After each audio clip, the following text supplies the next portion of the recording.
Welcome to the first edition of Message Traffic, the official podcast of the Global Foreign Policy Center here in Washington, D.C. I am the host of Message Traffic and the executive director of the Global Foreign Policy Center, Justin Thomas Russell. So you're probably asking yourself, one, what is message traffic? Well, message traffic is a term that was used back in the old days when military bases, but mostly embassies, would have to put secure messages to other embassies, to State Department headquarters here in Washington.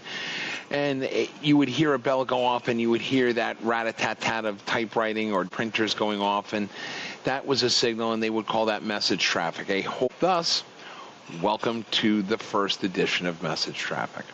Now, the second question you'll probably ask is, what is a Global Foreign Policy Center? Well, that's a very good question. The Global Foreign Policy Center was created to bring consumable, real-world foreign policy analysis to the masses. Let's be honest. Foreign policy think tanks in Washington and around the globe are a bunch of old, stuffy people trying to tell everybody how smart they are, and they write reports and they provide analysis that reads like a novel. That's not us. We're not your grandfather's typical think tank.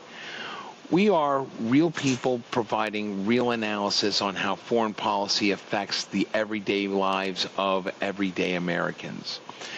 That is the mission of the center, and one of the tools that we decided to do was create a podcast. Thus, welcome to the first episode of Message Traffic. We're starting off our podcast series with a dear friend of the center and a dear friend of mine, Mr. David Mortlock. David Mortlock is the managing partner of Willkie, Farr & Gallagher here in Washington, D.C., and is regarded globally as one of the premier experts in U.S. sanctions law. He's previously served in high-ranking positions at the U.S. State Department, the Department of Treasury, and also served as an advisor on the National Security Council under President Barack Obama. This is our discussion. Hope you enjoy it. David Mortlock, thank you for joining us here at Message Traffic. Always good to have you, sir. Justin, it's great to see you. Thanks for having me. Of course. David, your experience at both the Department of Treasury, Department of State, and then ultimately with the National Security Council, you bring a lot of experience in how sanctions are used as part of foreign policy, national strategy. Can you kind of give us a little bit of an idea of how sanctions tend to be used and, when they're really effective? Yeah, great question. Well, how sanctions tend to be used is to really as a tool to leverage behavior by another party. Now, that is true in all sorts of different ways, right? It is true with respect to terrorists in that we don't expect them to change their behavior because of sanctions. That's pretty unlikely. But we do use the sanctions to try and isolate them, cut off their access to finance and support from the traditional markets. We use sanctions on nation states to try to pressure them into different behavior. We use sanctions on political actors to try and leverage them to support U.S. foreign policy goals. So it really is different in every type of situation. I think most importantly, where you see sanctions be effective, and happy to get into that in greater detail where we've seen that, is where there is a clearly articulated goal, where the pressure corresponds to a rational and achievable outcome, and where we are acting in concert with our partners and allies in a way that allows us to actually impose effective economic pressure on the targets. Well, that brings up a really good point, though, David, is, when we start talking about sanctions, two questions. The first question is, are sanctions only as good as those who enforce it and those who wish to abide by it? Is that a legitimate question? Well, I mean, we always assume that sanctions are going to be enforced, right? You now have both strict liability and criminal liability in the UK. You have a much more expanded enforcement network in Europe, which is done by the member states. But you know, when you say enforcement, maybe you're not just talking about, are there penalties for violating sanctions, but is there a stronger implementation of sanctions? Are sanctions going to be pursued in a way that will actually put economic pressure on the target? Well, that kind of has a question that ties in. Are sanctions arbitrary? Well, that's in the eye of the beholder, and frankly, depends significantly upon the different program and who's imposing the sanctions, right? I mean, let's not forget, sanctions are a policy tool, right? Imposing sanctions, threatening sanctions, these are decisions that are made in interagency policy meetings. These are not decisions made by prosecutors or enforcement authorities, right? Those enforcement decisions by DOJ and OFAC, those are made once sanctions are already in place and someone has violated them, right? That you or I have gone and done business in Iran, right? Then we're going to jail, or we're at least getting a fine. Hey, let's just be clear. We're talking hypothetically here, David. Hypothetically, You and I have not done business in Iran right? at any time. But imposing those, but restricting us from doing business in Iran in the first place, Yeah. that is a policy decision, and that is made by policymakers based on the judgment of what is best in the U.S. national interest. So that being the case, how have sanctions been utilized to either push a U.S. security interest or a U.S. Policy interest overseas? Can you give us some examples of where they have been truly effective and have pushed change, and the changes have become a result of that? Yeah, it's a great question. I mean, look, I think you've got to start from the premise that sanctions are a tool, right? They are not the tool.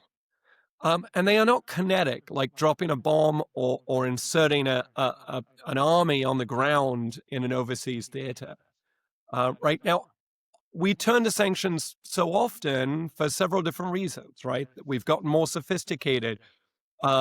They are relatively costless. I shouldn't say costless. Should say cheaper for the United States, right? And so it's an attractive option for policymakers who can see a lot of downside for other options, and they have limited ability to exert pressure on the targets. And so, where you're looking at deploying sanctions, you've got to be realistic about accomplishing your goals, right?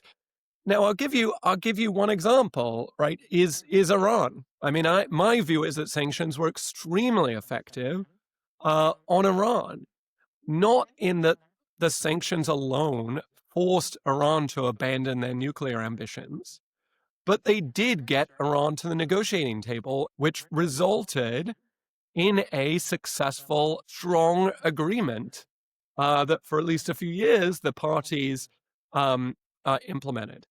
And then I think compare that with a maximum pressure campaign, that is not backed up by negotiation or any realistic outcome other than Iran fundamentally changes its goals and forms of government. I think you're much less likely to see success when that's the goal. So, David, when we talk about sanctions, obviously we hear that brought up in the situation you brought up, Iran, and then we've also heard it a lot, particularly recently, with sanctions against Vladimir Putin and the Russian government. What made Iran effective as opposed to what has not worked with Russia sanctions? The sanctions haven't really worked. What made it effective in Iran but not against Moscow? Well, look, I will start by taking issue with your premise, which is I think you could say that in some ways sanctions have worked with Russia, right? In 2014, after Russia invaded Crimea, you saw a strong, concerted effort to deploy sanctions by the United States and Europe. President Obama issued 3 executive orders within a month imposing new sanctions on Russia. We saw the deployment of sectoral sanctions that summer, something that had never been done with respect to U.S. sanctions, targeting debt and equity, and putting greater pressure on the Russian central bank and the availability of capital to Russian institutions. And you could say, well, that became part of Putin's calculus. And in 2014, at least, he did not go further than Crimea. Right now, did the sanctions stop Putin from invading in 2014? No. And the threat of sanctions did not. But I think you've got to keep in mind 2 things, which is, first of all, again, sanctions are a tool and only can provide so much leverage. And clearly Putin thought it was in his interest to invade Ukraine again, despite the economic pressure that the sanctions would produce. And number 2 is, I think it was still important to deploy those sanctions because it's not just about Russia and Ukraine, but it's also sending a message to other countries about the importance of state sovereignty and international borders, and the fact that, the next country that invades somewhere will face economic damage. And that's part of the calculus. But David, let me jump in and ask this, because you talk about the 2014 sanctions as a result of Vladimir Putin going into Crimea and slightly touching on the Donbass. An understatement at the least. Yeah, but again, we put sanctions in there, and it held him back from going into larger portions of Ukraine. But then again, one could say that, well, we had to cede land to him. He took over Crimea. It was basically given to him, and that it wasn't the sanctions, it was the land grab that kept him from expanding further into Ukraine. Could one argue that Vladimir Putin, and I want to focus because the reason why we kind of wanted to do this as kind of our introductory episode of Message Traffic, is because of the fact that it is definitely something that is on the world stage that not only affects the geopolitical scene, but it also affects the it also affects the pocketbooks of everyday Americans as well. I mean, is that something that has to be taken into consideration when we talk about sanctions? Absolutely. Absolutely. And this is why I say that sanctions are not costless, right? They tend to be cheaper than sending a military force in, or other kinetic options, but they are not costless, right? What we've gotten very good at as the United States is asymmetric economic pressure, right? It's causing elaborate on asymmetric economic pressure. That's fascinating. Let's put it this way. Sanctions always cut off business, right? That is what they are doing, is they are shutting down business in some way, right? Some sort of economic activity. And how do you cut off that economic activity in a way that harms your adversary and imposes economic pressure on them, but does not do the same to you, right? And it is very difficult with an economy the size of Russia's, a member of the G20, right? 5 times the size of every economy collectively that we've ever sanctioned in history, right? How do you put pressure on Russia without harming the United States economically as well?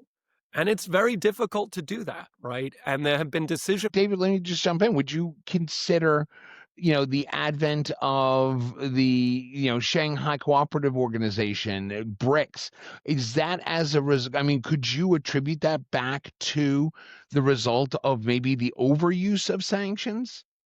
Oh, well, that's a broader question. I mean, my answer to that is no. Okay. It's not an overuse of sanctions. The development of the BRICS obviously, the Chinese bringing together Russia, North Korea, other powers, um, as a sort of alternative pole to the United States and the West. I mean, that is happening because of a multitude of reasons. Now, I think sanctions are probably more symptomatic of those divisions than they are the cause. All right. Right. The strength of the dollar is not going to be undermined by sanctions, Right. And I don't want right? to go And too the deep. dominance of the US economy, it's going to be undermined by other things that I think are happening right now, such as Right. the independence of our monetary policy. But my view is it's very unlikely to happen by sanctions. What is gonna happen with the overuse of sanctions, and I will say the misuse of sanctions, is that sanctions themselves become less effective. Who's the determining factor on how sanctions are misused? Because that seems arbitrary to me. Well, I mean, again, you can agree it's arbitrary. It's a policy decision, right? But you look back at the Treasury report from the Biden administration on Hmm. on a review of how we should be making sanctions most effective, and there are some really important elements in there. And one of those is that sanctions should be built on international consensus, even if other countries and our partners and our allies are not ready to deploy sanctions. Right, the credibility of our sanctions rests on deploying sanctions that are consistent with America's principles and uh, and the coalition we've built of like-minded nations. And I think to give an example recently, the Trump administration has pursued sanctions on the ICC, its judges, and organizations assisting ICC investigations. I think it's questionable whether many of our closest allies and partners, particularly in Europe, are going to give credence to those sanctions, support those sanctions, back up the United States on the need to cut off the ICC when they themselves are members of the ICC. So let And me so ask you. the effectiveness of those sanctions becomes smaller, less effective, and the moral strength and the practical strength of the US sanctions is diminished. Let me jump into the obvious next question is, can sanctions be weaponized? Are they being weaponized? Well, it depends what you mean by being weaponized. I mean, obviously, we are using sanctions against our adversaries. We have used sanctions against truly awful organizations and people, including terrorist groups, uh, narco traffickers. We've used sanctions against the worst of the worst, right? Sanctions have been used. One example that you and I both know is, sanctions against South Sudan. Were sanctions against South Sudan put in place? Because they didn't meet the requirements that the U.S. State Department put in front of them as far as free elections. They hadn't cleaned up their act as far as getting a constitution in place. That kind of seems like, well, we use sanctions to kind of drive them to meet our policy demands, but yet we use sanctions that way, but then we use sanctions to truly be an enforcement tool against bad behavior. Who loses when we use sanctions in such a broad brush? I guess is that the right question, I guess, David? Yeah, I mean, and again, just to be clear, I mean, South Sudan was never subject to sanctions, right? There are individuals and entities in South Sudan who have been sanctioned for Fair. undermining democracy and rights in South Sudan, right? And I think that's a good demonstration that sanctions are used in very different ways. Now, at the end of the day, someone who ends up on the SDN list because they're a terrorist, or because they're a Russian official, or because they're undermining democracy in South Sudan, the legal effect is exactly the same, right? They are blocked. US persons cannot engage in any transaction with them. So it is very difficult to say, well, look, are sanctions good? Are sanctions bad? I think sanctions can be used in an effective way, right? But the policy calculus is different every single time. Now, I think there are two things I would say I'm against in the use of sanctions.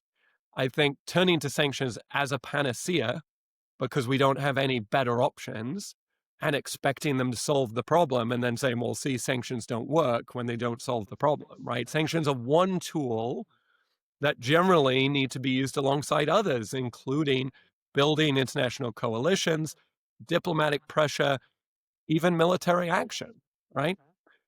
The other tool, the other use of sanctions I object to is their misuse, right? Where we are using sanctions in a way that harms international cohesion, that it degrades the relationship between us and our closest allies, that frankly it goes after, to pursue policy goals that, I mean, that I think are wrong, right? And Yeah. uh, and I think, look, I think sanctions are being used to pursue slightly more partisan goals today than they have been in the past, or at least goals that are less universally acknowledged, at least among U.S. policymakers.